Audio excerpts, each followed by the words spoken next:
After I became a widow, I never spoke of the pension my husband left or the second home in Spain. A week later, my son sent me a message. Start packing. The house is sold. I smiled. I was already packed. But they weren't Just 3 weeks after I buried my husband, Russell, the phone calls started. I was still floating in a fog of grief, watching steam curl from my untouched coffee, when my own children began circling like vultures. Can you believe the depth some people will sink to, even when your heart is shattered? Everything felt foreign then. The house, my own reflection, even the familiar ceramic mug in my hands, the world's best grandma mug Kathleen, my granddaughter, had given me years ago. It felt heavy, a stark contrast to the lightness of my spirit that Russell had always nurtured. And then the phone rang relentlessly. Mom, we need to talk about the house. Donald's voice, at 32, still held that same barely contained impatience he'd perfected as a teenager asking for money. Only now, he wasn't asking. He was demanding. I put the mug down, a cold clink on the counter. Good morning to you too, Donald. Don't start with me, Mom. Lisa and I have been discussing your situation, and frankly, it's not sustainable. This house is too big for you alone. The mortgage payments. My voice was flat, devoid of emotion, like Russell's headstone. There is no mortgage. He had paid it off 5 years ago. A detail I'd never seen fit to share with the kids. They'd assumed, and I'd let them. A pause, then that sharp, dismissive laugh, the one he'd inherited from his father. But Russell had used it with affection. Donald wielded it like a weapon. Mom, please. Dad's pension barely covers your medications.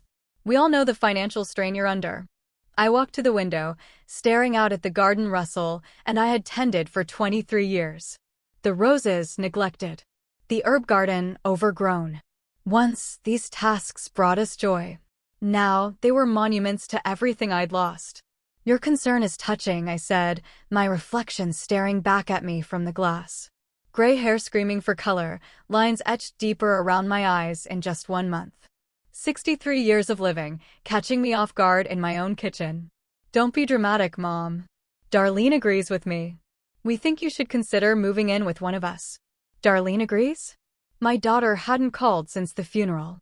Hadn't even answered my calls. When exactly did Darlene share this opinion? Another pause, and I could almost picture Donald running a hand through his thinning hair, another Russellism he'd corrupted. We had dinner last night.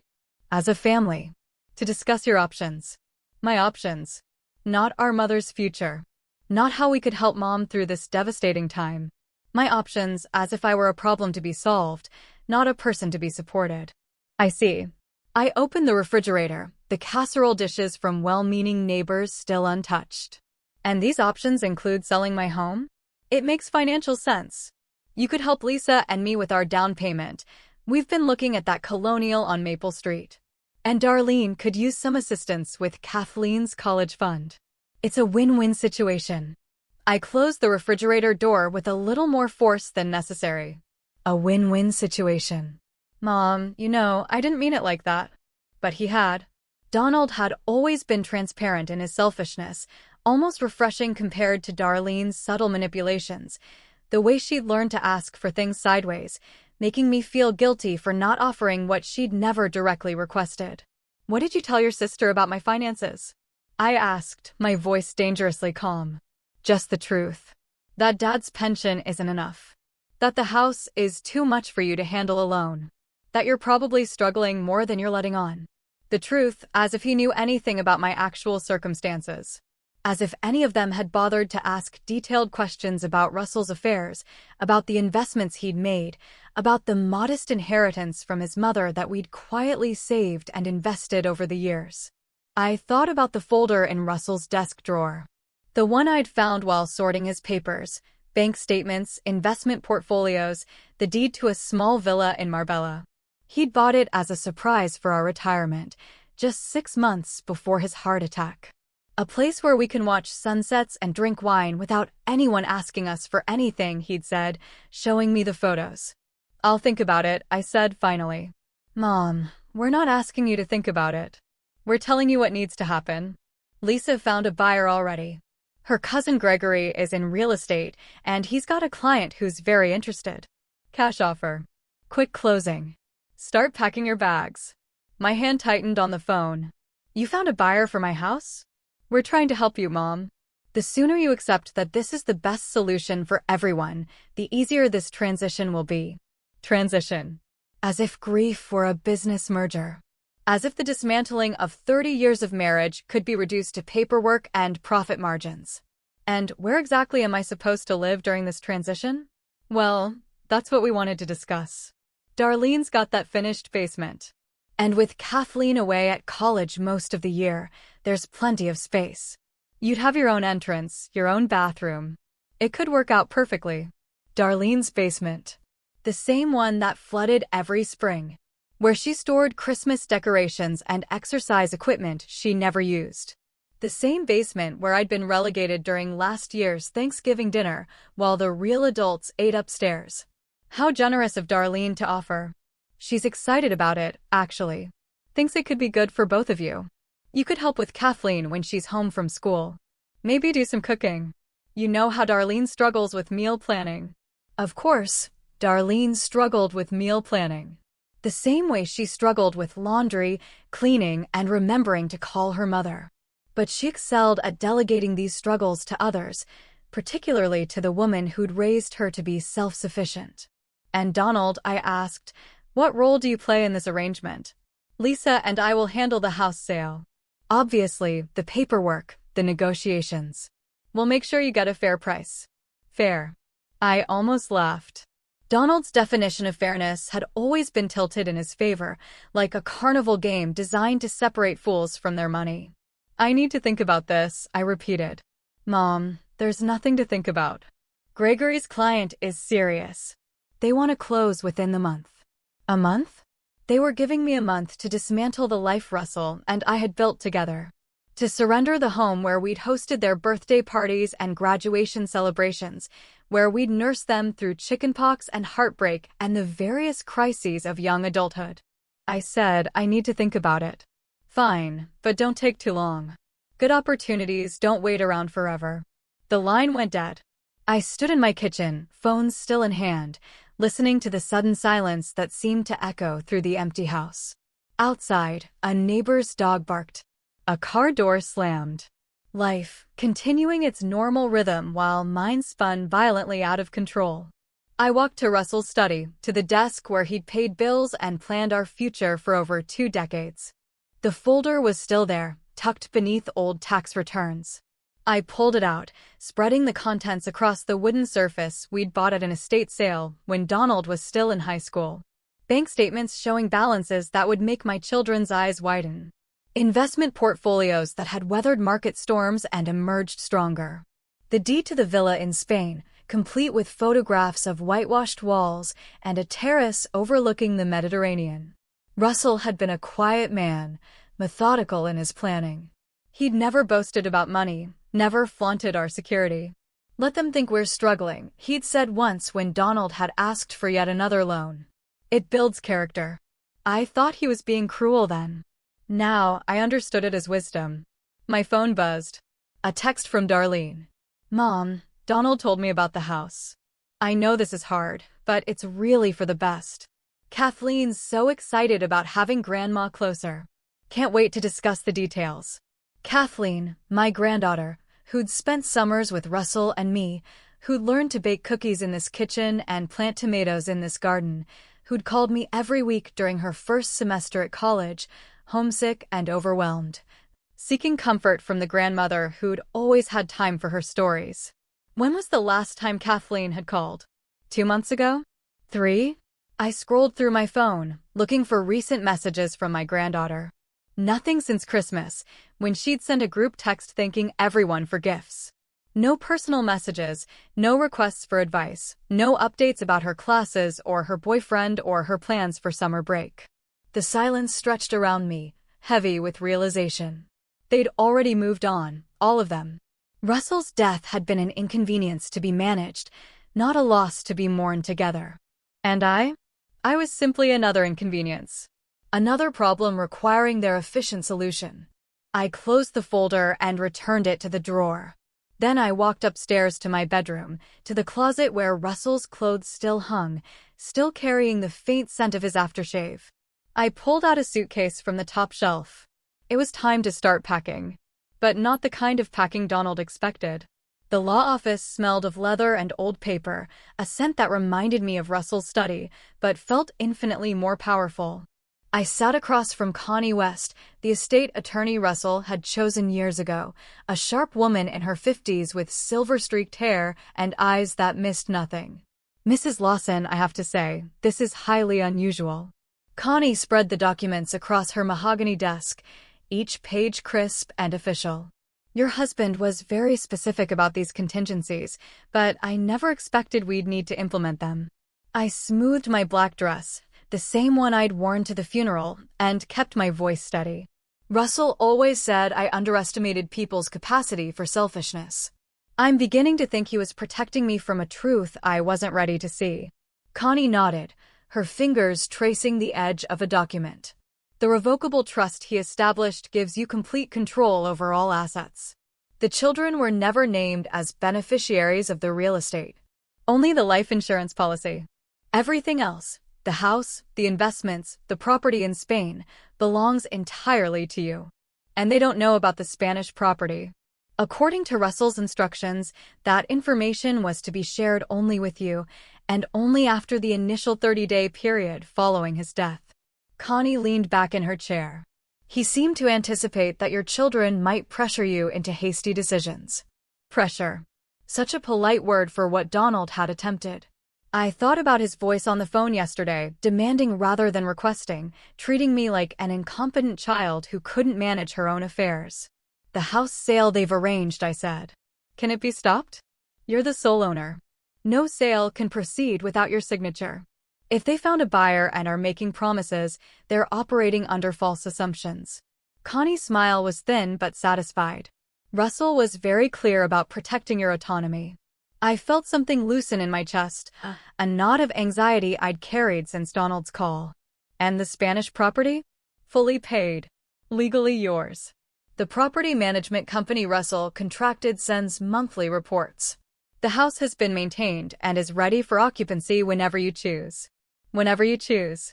When was the last time someone had spoken to me about choice rather than obligation? Connie pulled out another folder. "There's something else Russell wanted you to have. He wrote this letter to be given to you exactly 1 month after his death. Today marks that date." The envelope was cream-colored, my name written in Russell's careful script. My hands trembled as I opened it, and his voice seemed to fill the sterile office. Asterisk, "My dearest Michelle, if you're reading this, it means I'm gone, and you're dealing with the aftermath alone. I know our children, love them though we do, and I suspect they're already circling like vultures, convinced they know what's best for you. They don't. You are not a burden to be managed or a problem to be solved. You are an intelligent, capable woman who raised 2 children, supported a husband through his career changes, and managed our household with grace and wisdom for over 30 years. Don't let them convince you otherwise. The money and properties are yours to do with as you please. Keep them, sell them, give them away. It's your choice. But make that choice based on what you want, not what others expect from you. I've watched you sacrifice your own dreams for decades, always putting our family first. Now it's time to put yourself first. Go to Spain if you want. Travel the world. Write that novel you always talked about. Whatever brings you joy. The children will survive without your constant sacrifice. In fact, they might even grow stronger for it. With all my love and faith in your strength, Russell." P.S. The key to the Spanish house is in my desk drawer behind the photo of us in Venice. Mrs. Rodriguez next door has been caring for the garden and speaks excellent English. Asterisk, I read the letter twice, my vision blurring at the edges. Russell had known. He'd seen what I was too close to recognize, that my children had learned to view my love as a resource to be exploited rather than a gift to be treasured. "Are you all right?" Connie's voice was gentle. I folded the letter carefully. "I'm better than I've been in weeks." I took a deep breath. "What do I need to do to transfer the house deed to my name alone?" "It's already in your name alone." Russell removed the children from all property deeds 3 years ago, after Donald asked him to co-sign on that failed restaurant investment. The restaurant. I remembered the arguments. Donald's anger when Russell refused to risk our retirement savings on his sure thing. At the time, I thought Russell was being harsh. Now, I saw it as prescient. There's one more thing, Connie said, pulling out a smaller envelope. Russell asked me to give you this bank card and PIN. It's connected to an account he opened last year. He called it your Independence Fund. The bank card felt solid in my palm. How much? $50,000. He deposited money every month, telling me it was for when Michelle finally decides to live for herself. $50,000. Money I knew nothing about, saved from his pension and investment dividends while I carefully budgeted our household expenses. Money intended to give me freedom rather than security. I left the law office with a briefcase full of documents and a clarity I hadn't felt since before Russell's heart attack. The house was mine. The Spanish villa was mine. The investments were mine. And most importantly, the choice of what to do with all of it was mine alone. My phone rang as I reached my car. Darlene's name on the screen. Mom, I'm so glad I caught you. I wanted to discuss the basement renovations. Lisa knows a contractor who could put in a kitchenette for you. Maybe a separate entrance. It would be perfect. Your own little apartment. I unlocked the car but didn't get in. How thoughtful. I know you're probably worried about the cost, but Donald and I figured we could deduct it from the house sale proceeds. Think of it as an investment in your comfort. My comfort. Not my independence or my happiness. My comfort, like I was an elderly pet being relocated to more manageable quarters. Darlene, when was the last time you called me just to see how I was doing? A pause. What do you mean? I mean a phone call where you didn't want something. Where you asked about my day, my feelings, my plans. When you called because you missed talking to your mother. Mom, that's not fair. I've been dealing with Kathleen's college expenses, and you know how busy work has been. Kathleen's college expenses. I leaned against my car, watching other people go about their normal Thursday afternoon errands. Tell me about Kathleen's expenses. Well, tuition is $28,000 a year, plus room and board, books, her sorority fees. Darlene, I cut her off, my voice sharp. I've been sending Kathleen $500 every month since she started college. For 2 years. That's $12,000. Silence. Dead silence.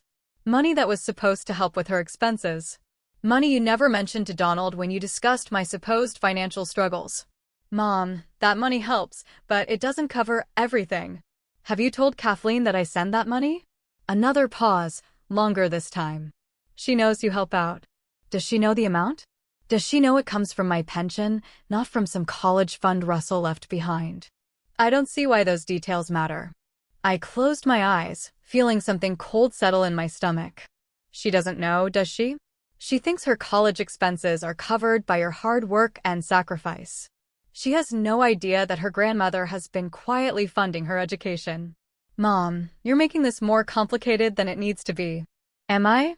Or am I finally seeing how simple it actually is? I hung up and got into my car. My hands were shaking, but not from grief this time. From anger.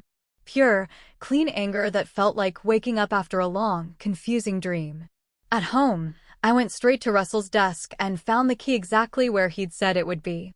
It was small and brass, attached to a keychain with a tiny Spanish flag. Behind it was a photograph I'd forgotten about, Russell and me in Venice on our 20th anniversary, both of us laughing at something the photographer had said.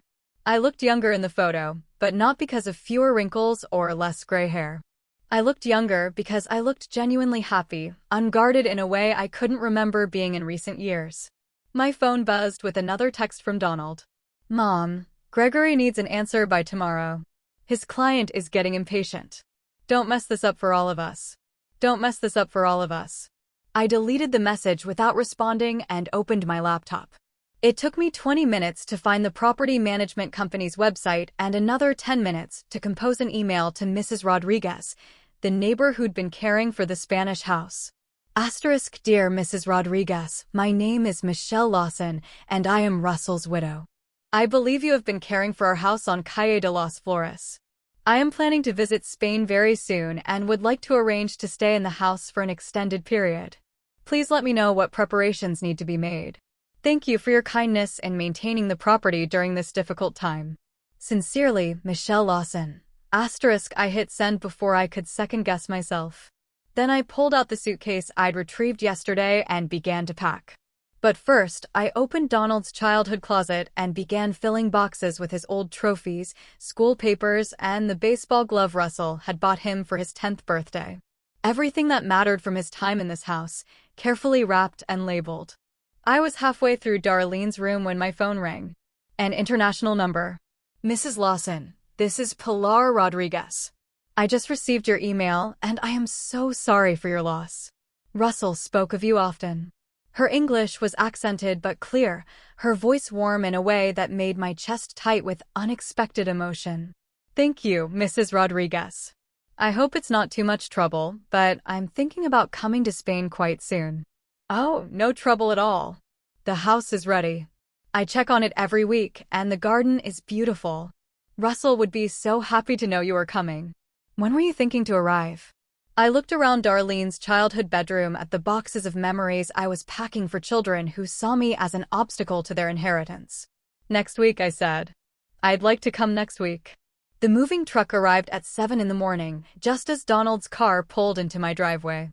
I watched from my bedroom window as my son climbed out, his face already set in that expression of barely controlled irritation I'd learned to dread. He was wearing his serious business suit, the yellow one Lisa had picked out for his job interviews, and carrying a manila folder thick with what I assumed were house sale documents. Perfect timing. The movers were efficient, professional men who'd arrived exactly when promised. I'd hired them to collect the carefully packed boxes from Donald and Darlene's old rooms, along with several pieces of furniture they'd claimed to want someday. Russell's leather armchair, the antique dining set from my mother, the piano Darlene had begged for as a child and abandoned after 6 months of lessons. Ma'am, where do you want these boxes delivered? The lead mover, a kind-faced man named Rodriguez, a coincidence that felt like Russell's subtle humor, consulted his clipboard. The first set goes to 247 Maple Street, I said, handing him Donald's address written in careful script. The second set to 892 Pine Avenue.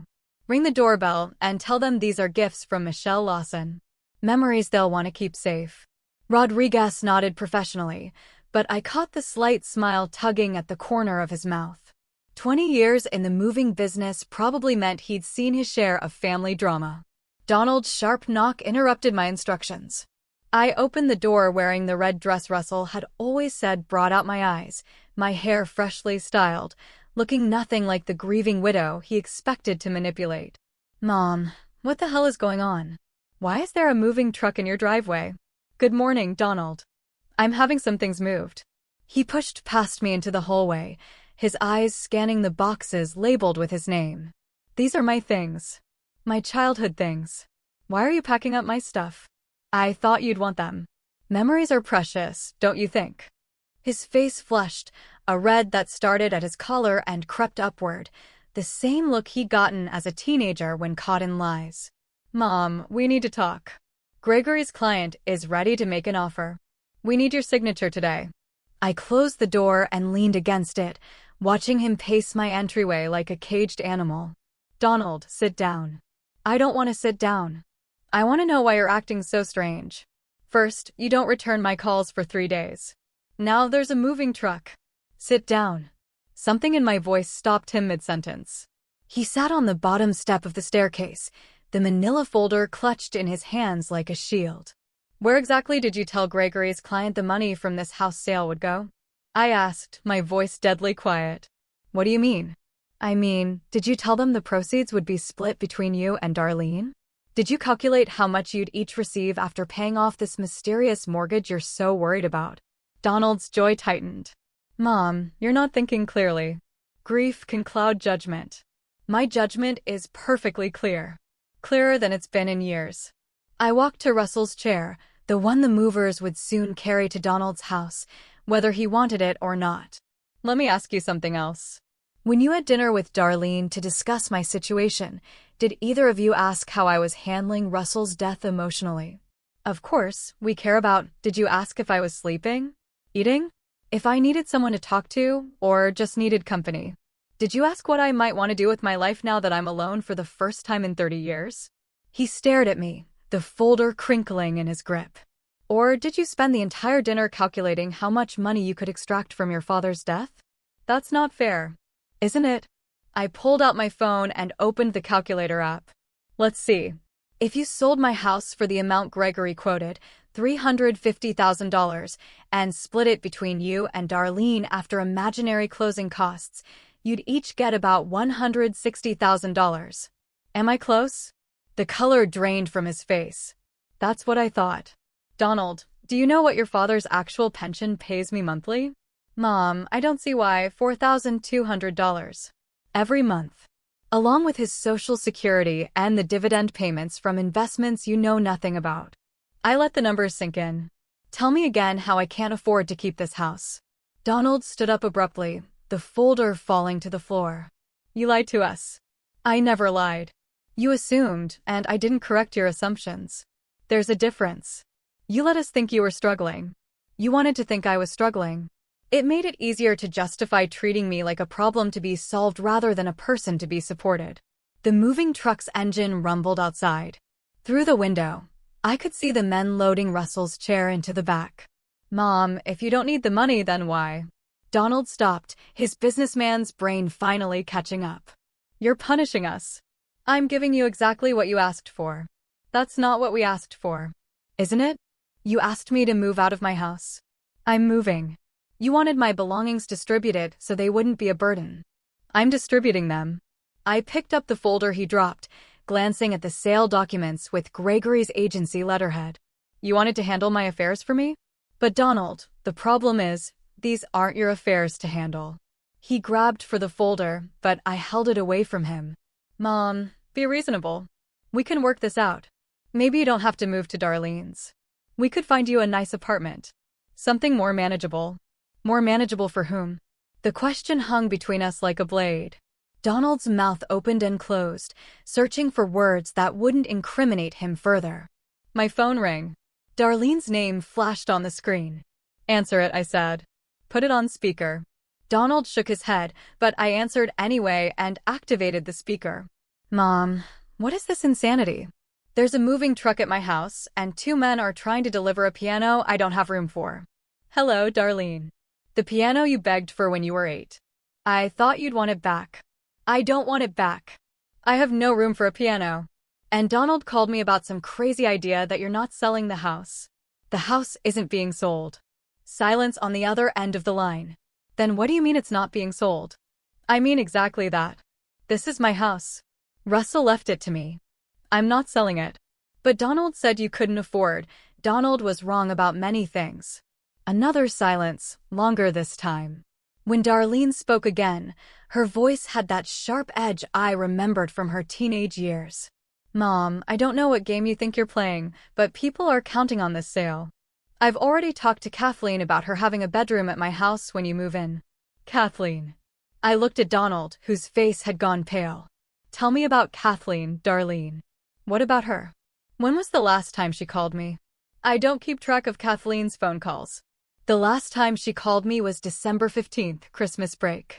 She wanted to know if I'd send her money for a spring break trip. I walked to the window, watching the mover secure Russell's chair. She didn't ask how I was doing. Didn't mention missing her grandfather. Just needed money. Mom, Kathleen's a college student. They're self-absorbed at that age. Is she? Or has she learned from watching her mother that grandmothers exist to provide financial support without expecting emotional connection in return? That's not. You're twisting everything. Am I, Darlene? How much money have I sent Kathleen over the past 2 years? No answer. $12,000. $500 a month directly to her account. Money you never mentioned to Donald when you claimed I was financially struggling. Money Kathleen apparently believes comes from your sacrifice, not mine. Donald was staring at me now, his mouth slightly open. You've been sending Kathleen money every month since she started college? Because I love my granddaughter and want her to succeed. I turned from the window to face them both, Donald in person, Darlene through the phone. But love isn't supposed to be invisible. Support isn't supposed to be secret. When did my family decide that my contributions only mattered when they were hidden? Darlene's voice came through the speaker, smaller now. Mom, we never meant, yes, you did. You meant exactly this. You wanted my resources without my presence, my money without my opinions, my compliance without my autonomy. I ended the call and looked at Donald. The moving truck will be at your house in 30 minutes. I suggest you make room for your childhood memories. Mom, please.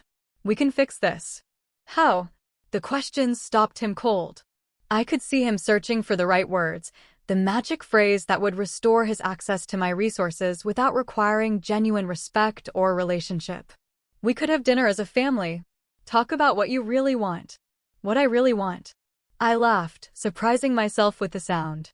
Donald, what I really want is to live the rest of my life surrounded by people who see me as more than a source of emergency funding. What I want is to wake up in the morning without wondering which of my children will call with their hand extended. What I want is to be missed for my company, not mourned for my money. The moving truck's engine started outside. Donald stood up, the business documents scattered at his feet. Where are you going to go? I smiled, the first genuine smile I'd felt in months. Somewhere warm. Donald bent to gather the papers, his movements hurried and desperate. Mom, you can't just disappear. We're your family. Are you? He looked up at me from the floor, and for a moment, I saw the little boy who used to climb into my lap after nightmares, who needed band-aids for scraped knees and stories to chase away the dark. Then he straightened, and the moment passed. When will you be back?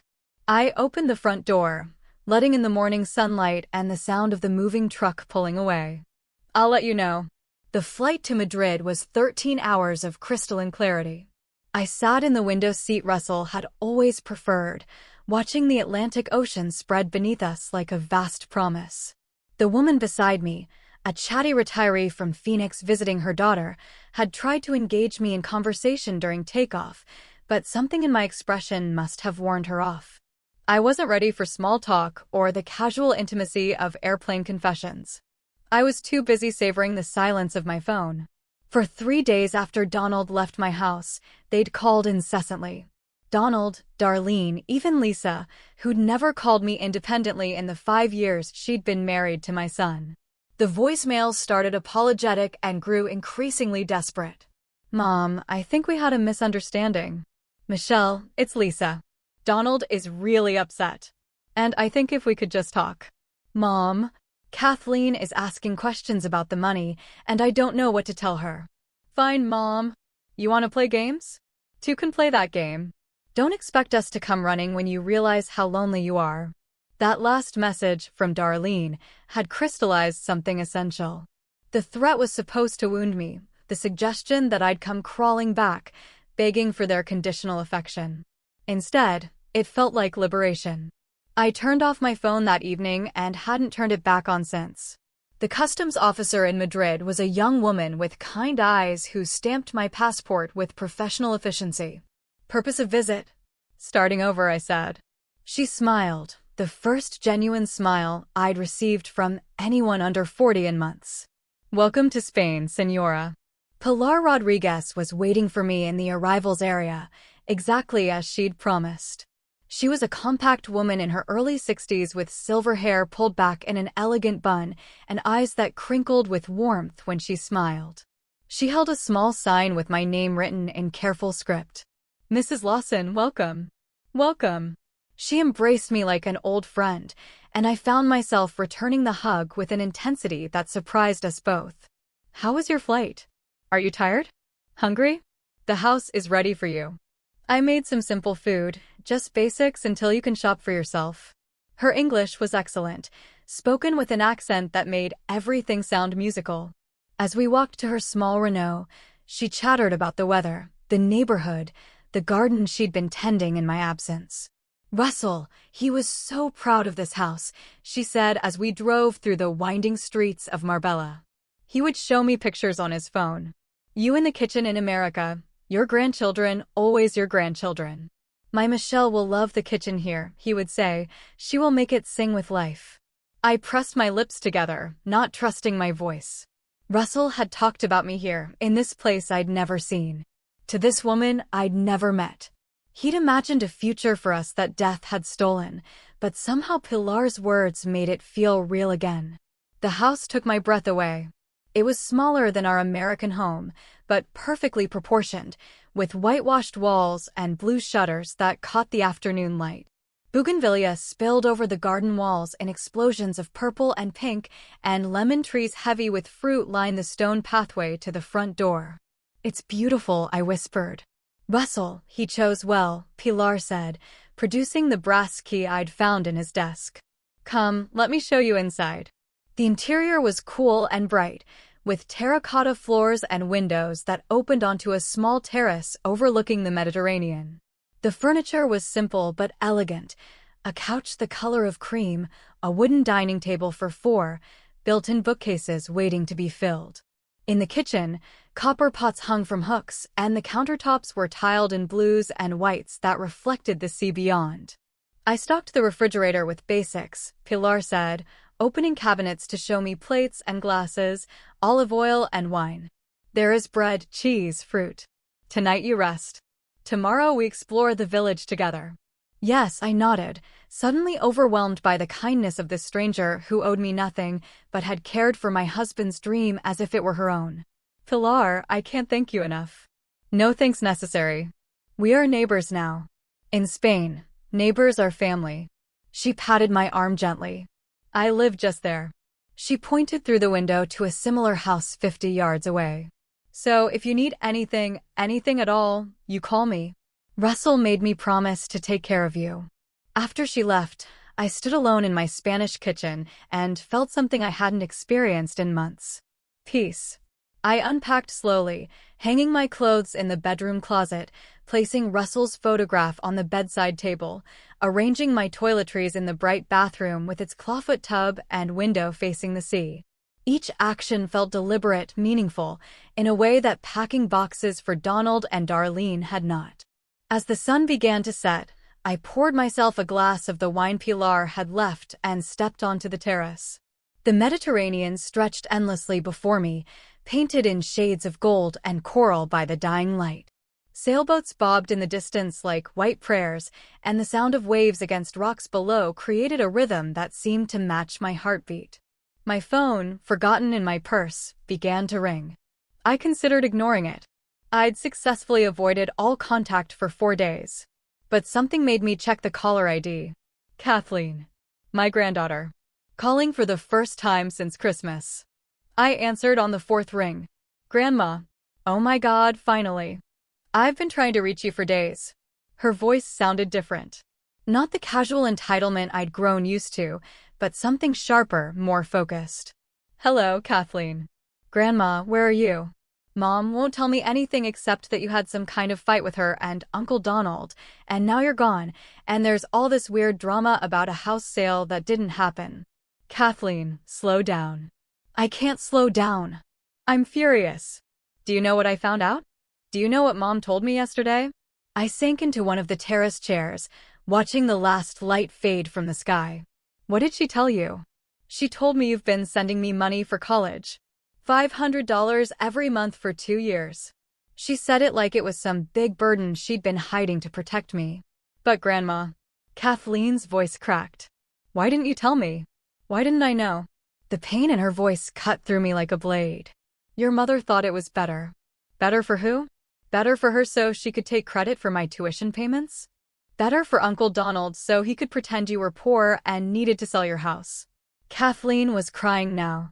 Ugly sobs that carried across the ocean connection. "Grandma, I am so ashamed. I am so ashamed." "Kathleen, you have nothing to be ashamed of."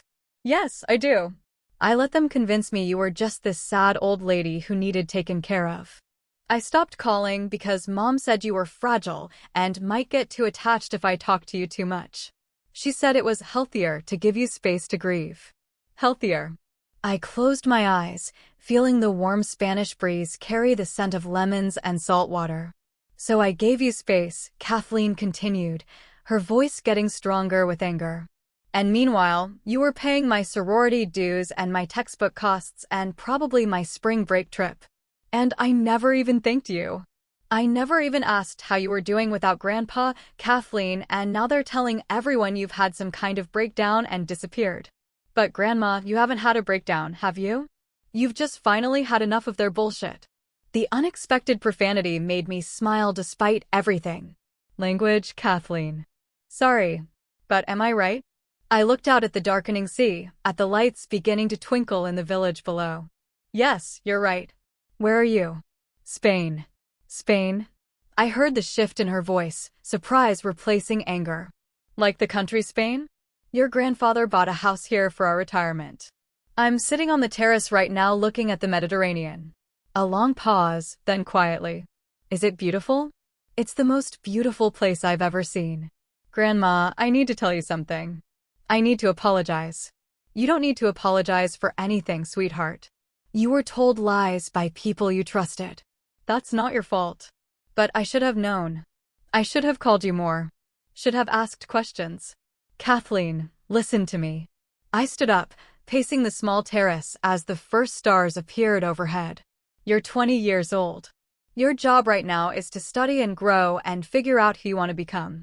It's not your job to manage family finances or decode adult manipulations. But I want to do better. I want to be better. Then be better. Call me because you miss me, not because you need something. Visit me because you enjoy my company, not because you're obligated. Love me because I'm your grandmother, not because I pay your bills. Another pause. Can I visit you in Spain? The question caught me off guard.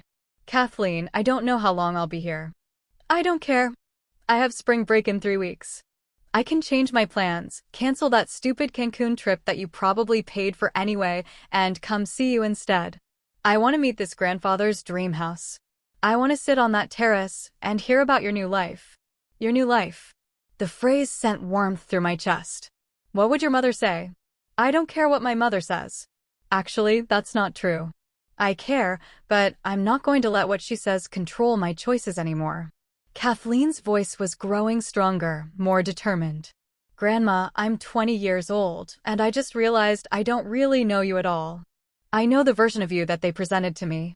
The grandmother who bakes cookies and sends birthday cards and needs to be handled carefully. But you're not that person, are you?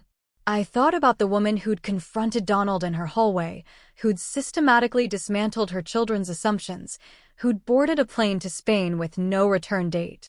No, I said. I'm not that person at all. Good, Kathleen said fiercely. I can't wait to meet the real you. After we hung up, I sat in the darkness for a long time, listening to the waves and feeling something unfamiliar stirring in my chest. For the first time in months, I was looking forward to tomorrow. And for the first time in years, I wasn't alone. 3 weeks later, I watched Kathleen emerge from the Malaga airport terminal, and I barely recognized my granddaughter. Gone was the polished college student I remembered from Christmas photos, hair perfectly straightened, makeup camera ready, clothes chosen for Instagram approval. This Kathleen wore faded jeans and a simple white t-shirt, her dark hair pulled back in a messy bun, her face free of everything except sunglasses and a genuine smile that transformed her entire appearance. Grandma. She dropped her backpack and ran toward me, and I found myself caught up in an embrace that felt nothing like the perfunctory hugs I'd grown accustomed to at family gatherings. This was desperate, grateful, real. Let me look at you, I said, holding her at arm's length. She was thinner than I remembered, but there was something solid about her presence that hadn't been there before. You look amazing, she said, studying my face with the same intensity. Like, actually amazing. Your tan and your hair. Did you cut it? I touched the shorter style Pilar had convinced me to try at her salon in town. Just a trim. It's perfect. You look. She paused, searching for words. You look like yourself. During the drive to Marbella, Kathleen pressed her face to the passenger window like a child, exclaiming over olive groves and whitewashed villages, asking questions about everything we passed. Her enthusiasm was infectious, reminding me of Russell's wonder during our few international trips together. This is it, I said as we pulled into the driveway of the Spanish house. Your grandfather's dream. Kathleen stood in the garden for a long moment, taking in the bougainvillea, the lemon trees, the terrace where I'd spent hours reading and writing in the journal I'd started keeping. Then she turned to me with tears in her eyes. He knew, didn't he? He knew you'd need this place. I think he did. That first evening, we sat on the terrace sharing paella that Pilar had insisted on preparing for Kathleen's arrival. The older woman had fussed over my granddaughter like she was her own, and I watched Kathleen respond with the natural warmth that had been missing from her interactions with her parents. "Tell me about your life here," Kathleen said, settling into the chair beside mine as the sun began to set. "I want to know everything." So I told her about the morning walks through the village where shopkeepers had learned my name and preferences. About the Spanish lessons with Miguel, the retired professor who lived down the street. About the book I'd started writing. Not the novel Russell had encouraged me to attempt, but a memoir about marriage and motherhood and the slow erosion of self that can happen when love becomes service and service becomes obligation. "You're writing a book?" Kathleen's eyes widened. "Grandma, that's incredible. I had no idea you wanted to write." I didn't know either. Not until I had the quiet to listen to my own thoughts.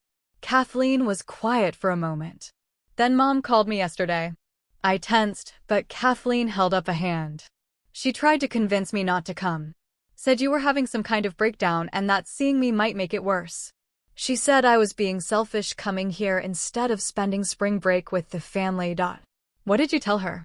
"I told her that maybe it was time for someone in our family to be selfish on your behalf." Kathleen's voice carried an edge of steel I'd never heard before. "And then I asked her point blank, if you're having a breakdown, why haven't any of them come to check on you? Why haven't they called you directly instead of talking about you like you're a problem to be managed?" "What did she say?" "Nothing." She couldn't answer because the answer would have revealed the truth, that they don't actually care about your well-being. They care about their access to your resources. The bluntness of it should have hurt, but instead it felt like vindication. "Kathleen, I need you to understand something," I said carefully. "I don't expect you to choose sides in this. Donald and Darlene are your family too." "No." Kathleen's voice was firm.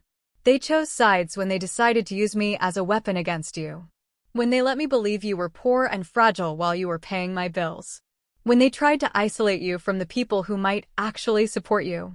She leaned forward in her chair. "Grandma, I've been thinking about this for weeks, and I realized something. They didn't just lie to you about your finances. They lied to me about you." "What do you mean?" "They convinced me you were this fragile old lady who needed to be protected from too much excitement or emotion. They said calling you too often might make you dependent, that I should give you space to grieve. But that was never about protecting you, was it? It was about controlling the narrative." I stared at my granddaughter, amazed by her clarity. "Kathleen, they wanted you isolated so you'd be desperate enough to accept their terms. And they wanted me distant so I wouldn't witness what they were doing to you." Kathleen's hands clenched into fists. "Do you know what the worst part is? It almost worked.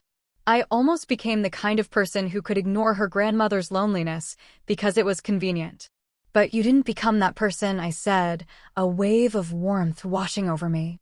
"Only because you forced the truth into the open. If you hadn't left, if you hadn't made them show their real faces." Kathleen shook her head. "I might have gone my whole life never knowing who you really are." We sat in comfortable silence as the stars emerged overhead. Finally, Kathleen spoke again. "Can I stay longer than a week?" The question surprised me. "What about school?" "I talked to my professors before I left. I can do independent study for the rest of the semester, write papers, take exams online. I just don't want to go back yet. I want to spend real time with you. Time that isn't measured in holiday visits or phone calls with agendas. Kathleen, your education will still be there when I'm ready for it. But this chance, this time with you, I might not get it again." She looked at me with Russell's eyes, steady and determined. "Grandma, I'm 20 years old, and I just realized I've never had a real conversation with you. All my life, you've been the person who remembers birthdays and sends care packages and shows up to family events with homemade desserts. But I don't know what makes you laugh, or what you dream about, or what you were like before you became our grandmother. And you want to know those things? I want to know everything." The next morning, Kathleen joined me for my daily walk through the village.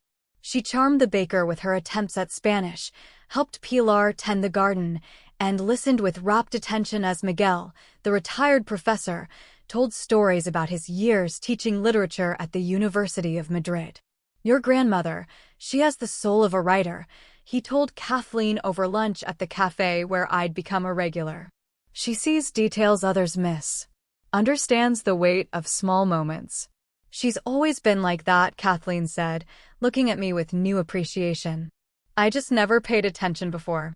That afternoon, we drove to a small beach I'd discovered the week before, a hidden cove accessible only by a winding path through pine trees.